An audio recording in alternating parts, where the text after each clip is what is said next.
ஆனா கர்த்தர் அது உங்க வாழ்க்கையில அனுமதித்து கொண்டு இருக்கிறார் என்றா அதுக்கு ஒரு காரணம் இருக்கிறது. நீங்க நம்ம யோசிக்கலாம், ஏசப்பா ஏன் எனக்கு இந்த பிரச்சனை?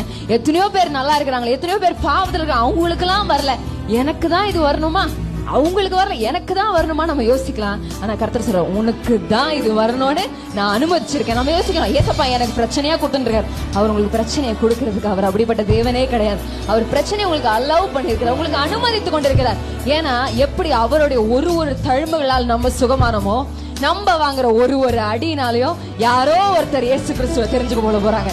யாரோ ஒருத்தர் இவ்வளவு அடி வாங்குறாங்க, இவ்வளவு வாழ்க்கையில பிரச்சனை இருக்குது, இவ்வளவு பிரச்சனை மத்தியில அவங்க பேசுறாங்கன்னா அப்ப அது யாருன்னு யாருக்கோ ஒருத்தருக்கு தோணும்ல.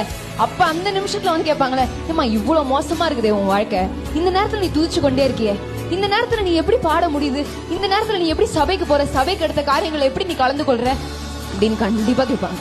அப்புறம் என்ன சொல்லுவோம்? கர்த்தர் நல்லவர், அவர் நல்லவர் என்றதை ருசித்து பாருங்கள். என் வாழ்க்கையில கர்த்தர் செய்த நன்மைகள் ஏராளம் ஏராளம். இன்றைக்கு நான் ஜீவனோடு இருக்கிறேன், அது கர்த்தருடைய சுத்த கிருபை. என்னைக்கோ சாக வேண்டிய என்னை கர்த்தர் உங்க மத்தியில நிக்க கொண்டு வச்சிருக்கிறார் என்றா உங்க ஒருத்தருக்கும் கர்த்தர் ஒரு நோக்கத்தை, ஒரு திட்டத்தை வைத்திருக்கிறார்.